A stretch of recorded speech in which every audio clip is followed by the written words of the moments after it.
Hello दोस्तों, नमस्कार, आदाब, सत श्री अकाल। मेरा नाम है शमशेर सिंह गिल और आपका बहुत बहुत स्वागत है आपके अपने चैनल फोटोन लर्निंग पर। दोस्तों, आज हम इंडियन पॉलिटी के directive principle of state policy के क्वेश्चन आंसर करेंगे।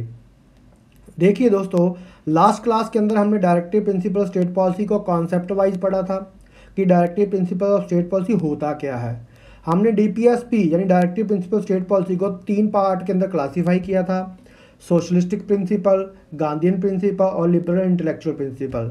और आर्टिकल बाय आर्टिकल हमने सारे का सारा चैप्टर जो directive principle of state policy का था उसको कवर किया था। तो जिन्होंने पिछली क्लास नहीं देखी वो पहले वो क्लास देख लें और उसके बाद इन क्वेश्चन को अटैम्प्ट करें। तो पहला क्वेश्चन करते हैं अपना दोस्तों। पहला क्वेश्चन है, which of the following directive principle of state policy, इनमें से कौन सा directive principle of state policy का पार्ट है? तो पहला है protection of life and personal liberty, second option है formation of gram panchayat, third है protection of interest of minority and fourth है more than one of the above. तो राइट आंसर इसका क्या होगा? देखिए, protection of life and personal liberty ये किसके अंदर आती है? फंडामेंटल राइट के अंदर। फंडामेंटल राइट आर्टिकल नंबर 21 जो है right to life. Formation of gram panchayat ये क्या है? आर्टिकल 40। और यही क्या है इसका राइट आंसर है। आर्टिकल 40 जो है पंचायती राज के बारे में बताता है कि गांव-गांव में क्या होना चाहिए, पंचायतें होनी चाहिए और सेल्फ गवर्नमेंट रूल होना चाहिए। ये गांधीयन प्रिंसिपल्स के ऊपर आधारित directive principle of state policy है।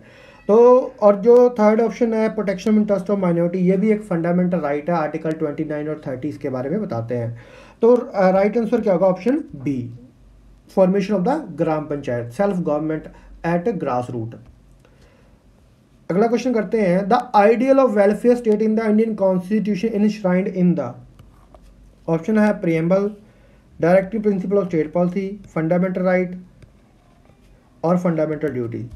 तो वेलफेयर स्टेट में सोशली, इकोनॉमिकली और पॉलिटिकली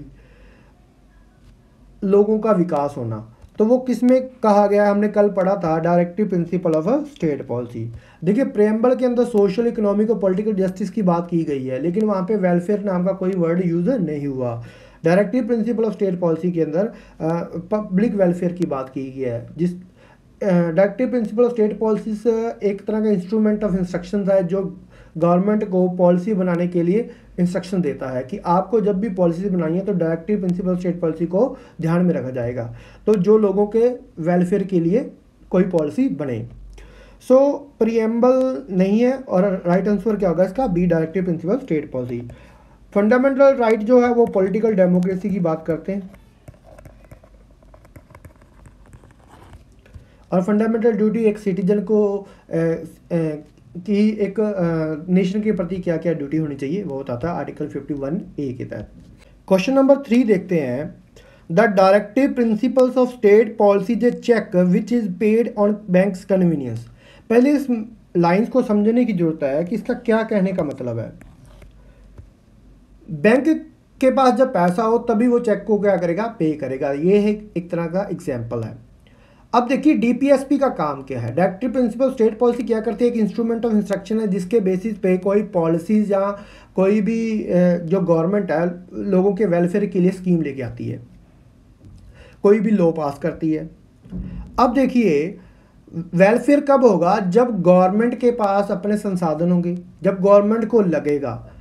तो यही लाइन का मतलब है कि गवर्नमेंट की जब विल होगी तभी लोगों का वेलफेयर के लिए कोई पॉलिसी या कोई लॉ बनाया जाएगा, तभी directive principle of state policy को इम्प्लीमेंट किया जाएगा। तो ये जो लाइन है ये किसने बोली? तो पहला ऑप्शन है doctor Bhimrao Ambedkar, KM Munshi, doctor Rajendra Prasad, D option है KT शाह। तो राइट आंसर इसका होगा KT Shah. Answer is right answer D. तो ये काफ़ी क्वेश्चन आ जाते हैं जो लास्ट टाइम भी हमने पढ़ा है।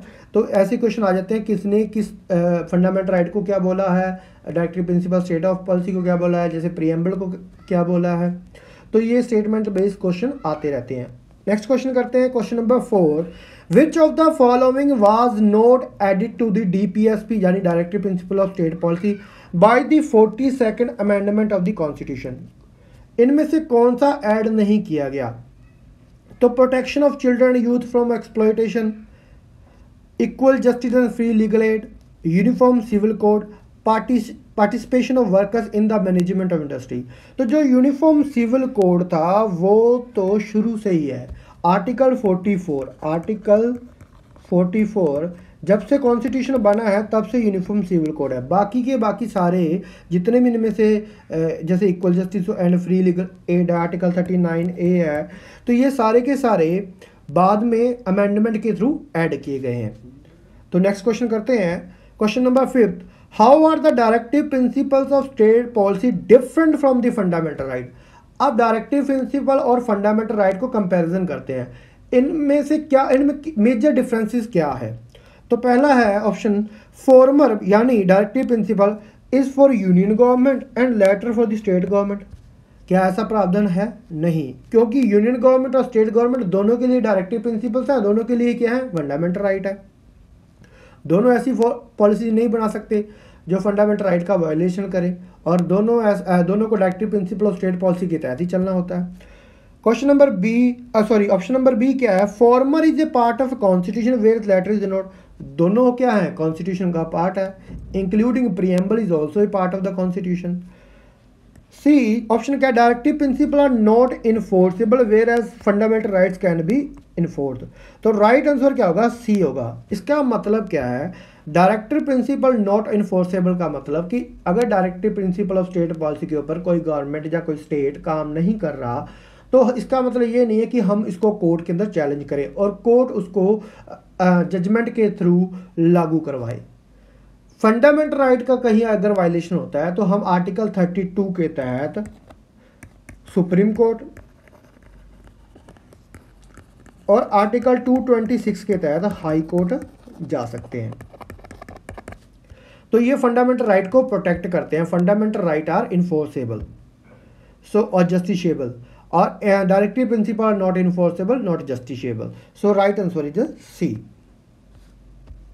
Which of the following statement about uniform civil code is are correct. इनमें से कौन सी स्टेटमेंट यूनिफॉर्म सिविल कोड के बारे में करेक्ट है? It is binding on the state that the uniform civil code must be made applicable to all. The provision regarding a uniform civil code is contained in the part 3 of the constitution. तो ये तो बिल्कुल simple है, that is the part 4। Directive principle part 4 में है, article 36 से लेके 51 तक।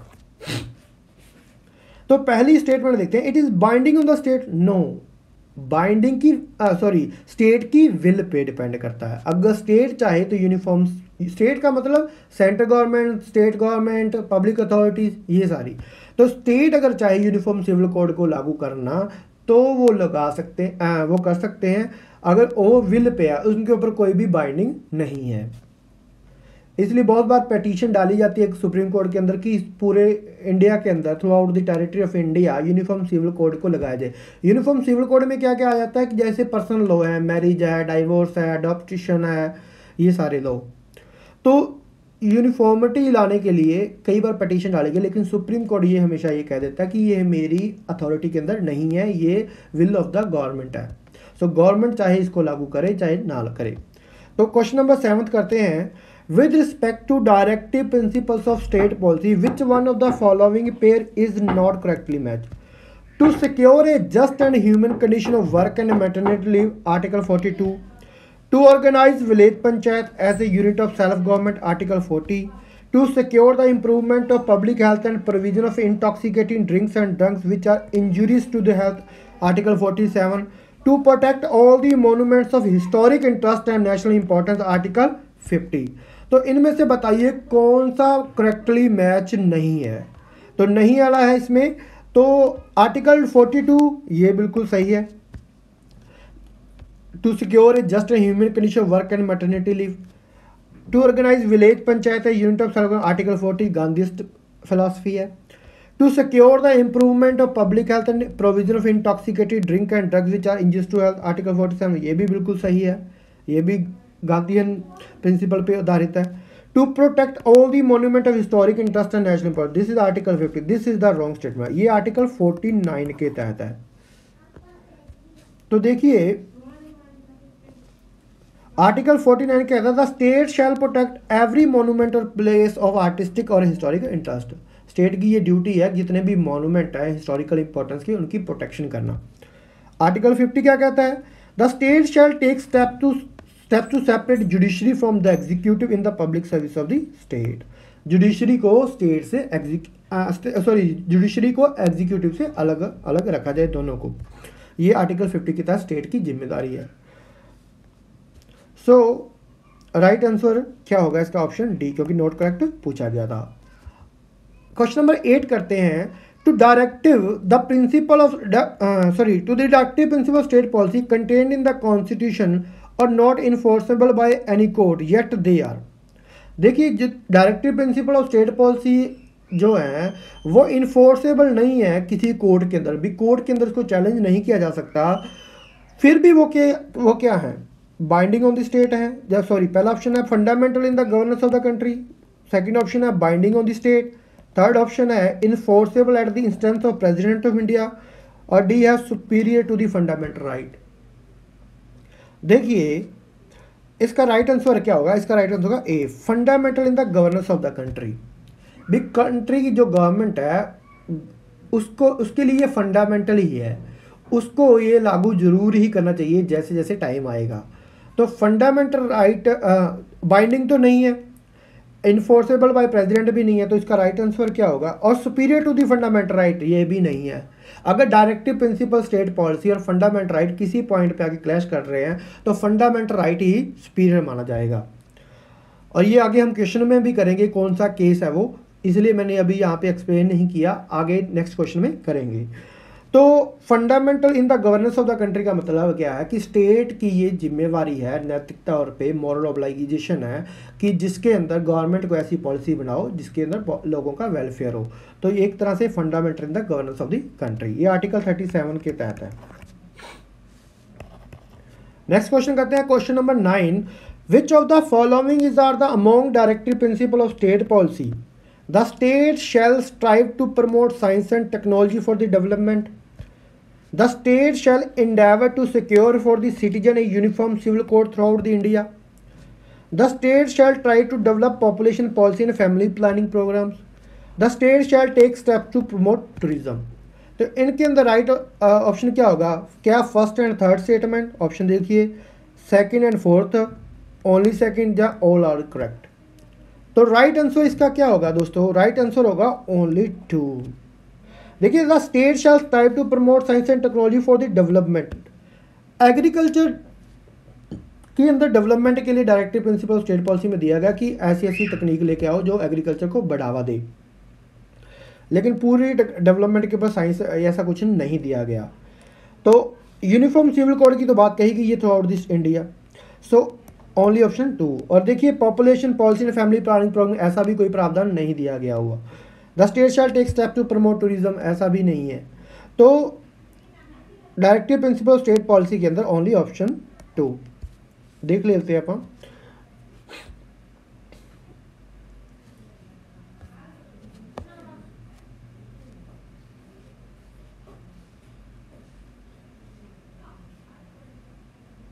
देखिए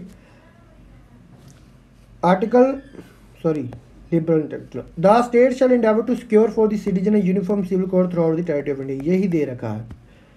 to organise agriculture animal husbandry on modern and scientific line, ये आर्टिकल 48 है, साइंटिफिक लाइन के ऊपर एग्रीकल्चर और एनिमल हस्बेंड्री को प्रमोट करना है। सो ऐसा कोई प्रावधान नहीं है उसके अंदर, तो ओनली ऑप्शन 2। क्वेश्चन नंबर 10 करते हैं, right to work in India is a, right to work क्या फंडामेंटल राइट है, क्या डायरेक्टिव प्रिंसिपल है, क्या कॉन्स्टिट्यूशनल ड्यूटी है, या नन ऑफ द अबव। तो राइट आंसर इसका क्या होगा, डायरेक्टिव प्रिंसिपल। देखिए आर्टिकल 41 है जो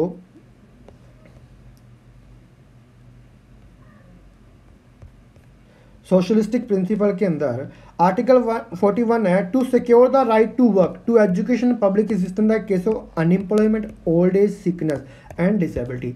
तो राइट आंसर क्या होगा, directive principle, article 41। Question number 11 करते हैं, the purpose of directive principle of state policies to be. Directive principle का पर्पस क्या है, क्या एम है? lay down positive instruction which would guide the state policy at all level, implement Gandhiji idea for decentralized state, check the use of arbitrary powers by the government, promote welfare of backward section of the society। तो right answer क्या होगा? Option A, instrument of instruction. ये government of India act 1935 में भी था, तो ये वैसा ही है। तो lay down positive instruction which would guide the state policy at all. State कैसे पॉलिसी बनाए उनके लिए एक गाइडेंस का, उनके लिए एक गाइडलाइन का काम करती है directive principle of state policy. Implement Gandhi ji idea for decentralise state, ये इसके अंदर ही है, directive principle of state policy के अंदर ही है, आर्टिकल 40 के तहत सेल्फ गवर्नमेंट का जो रूल है, जो पंचायती राज की बात करता है। तो गांधी जी, सारे गांधी जी आइडिया के बारे में नहीं बताया गया, इसमें सोशलिस्टिक प्रिंसिपल भी है, गांधीयन फिलॉसफी भी है और लिबरल इंटेलेक्चुअल फिलॉसफी भी है। Check the use of arbitrary powers by the government, तो ये आर्टिकल 32 है। जब भी कोई ऐसा कॉन्स्टिट्यूशन, कोई लॉ ऐसा बनाया जाए गवर्नमेंट ऑफ इंडिया के द्वारा, पार्लियामेंट द्वारा कोई ऐसा लॉ बनाया जाए जो फंडामेंटल राइट को वायलेट करता है, तो कौन प्रोटेक्ट करता है? सुप्रीम कोर्ट करता है आर्टिकल 32 के तहत और हाई कोर्ट 226 के तहत। तो वो क्या है? फंडामेंटल राइट है आर्बिट्री पावर को चेक करने का। Promote welfare of backward section of the society, तो ये सारी सोसाइटी की बात करता है, ओनली बैकवर्ड सेक्शन की तो बात नहीं करता। तो right answer is question A, option A. The enforcement of directive principal depend most on the, किसके ऊपर डिपेंड करते हैं? द प्रेसिडेंट के ऊपर, कोर्ट के ऊपर, चीफ जस्टिस ऑफ इंडिया के ऊपर, resources available to the government. तो चेक एंड वही वाली बात है जो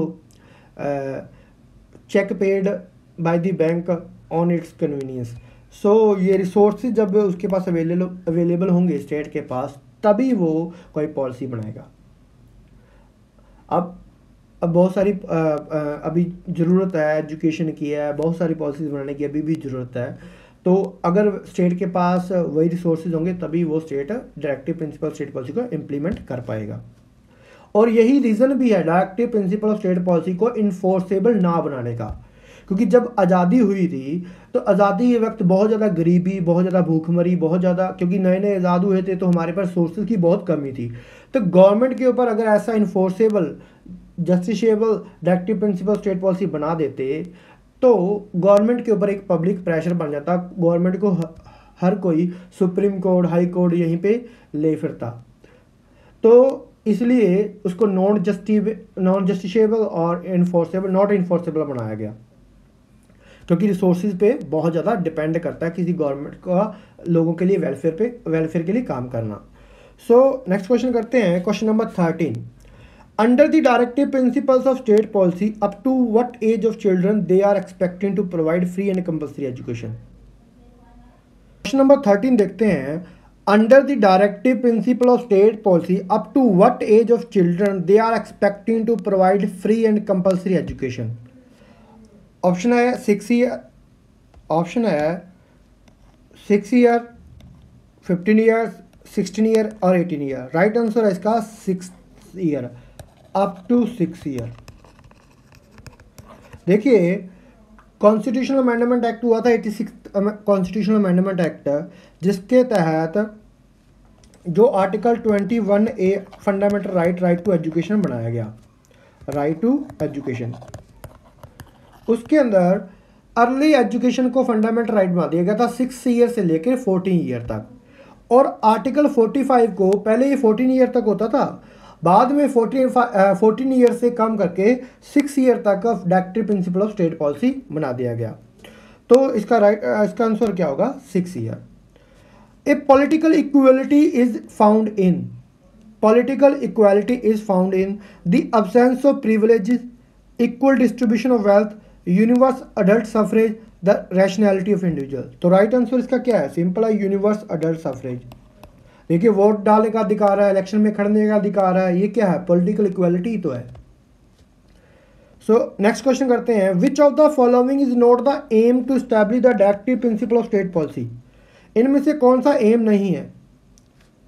welfare state, economic democracy, social democracy, political democracy. तो राइट आंसर इसका क्या होगा? D, that is the political democracy. क्योंकि पॉलिटिकल डेमोक्रेसी फंडामेंटल राइट का एम है। फंडामेंटल राइट के थ्रू हमें, जो फंडामेंटल राइट है उसके थ्रू हमें पॉलिटिकल डेमोक्रेसी मिलती है। तो पॉलिटिकल डेमोक्रेसी फंडामेंटल राइट में क्या है? जब भी कोई ऐसा लॉ या ऐसी कोई पॉलिसी बनाई जाती है जो डेरोगेटरी है, जो इंडिविजुअल के राइट्स का हनन करती है, फंडामेंटल राइट का हनन करती है, तो फंडामेंटल राइट क्वैश हो जाता है, वो पॉलिसी नल कर दी जाती है सुप्रीम कोर्ट द्वारा, उसको ख़त्म कर दिया जाता है। तो वो एक तरह से आर्बिट्रनेस और डेरोगेटरी लॉज को से प्रोटेक्ट करने के लिए फंडामेंटल राइट है, तो इसलिए वो एक पॉलिटिकल डेमोक्रेसी देता है। सो डायरेक्टिव प्रिंसिपल स्टेट तो सोशल और इकोनॉमिक डेमोक्रेसी, जिसको सोशल जस्टिस, इकोनॉमिक जस्टिस कहते हैं, जिसमें डिस्ट्रीब्यूटिव जस्टिस भी जिसको बोलते हैं। तो वेलफेयर स्टेट की बात करता है, इकोनॉमिक डेमोक्रेसी की बात करता है, सोशल डेमोक्रेसी की बात करता है, लेकिन पॉलिटिकल डेमोक्रेसी की बात नहीं करता। पॉलिटिकल जस्टिस की बात जरूर करता है directive principle of state policy, political democracy की नहीं। Question number 16, which of the following article is not based on the Gandhian principle of directive principle of state policy? इनमें से कौन सा article Gandhian principle of directive principle of state policy में नहीं है? देखिए, article 43, 43B, article 44, article 48। Article 44 क्या है? 44 uniform civil code, uniform civil code. और यूनिफॉर्म सिविल कोड किसका है? Liberal intellectual. और लिबरल इंटेलेक्चुअल में क्या होता है?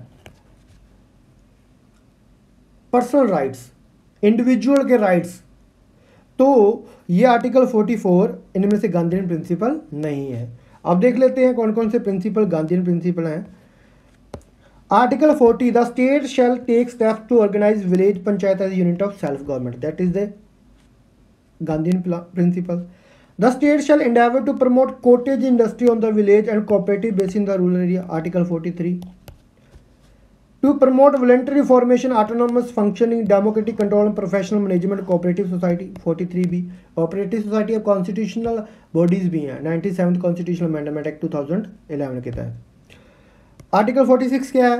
The state shall promote educational and economic interest of the weaker section of the schedule caste, schedule tribe, other weaker section.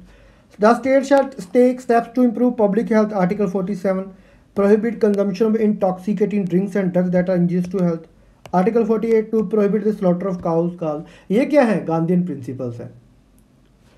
तो next question करते हैं, in which article has been amended to make provision to minimise inequalities in income, status, facilities and opportunity by the 44th constitutional amendment act of 1978।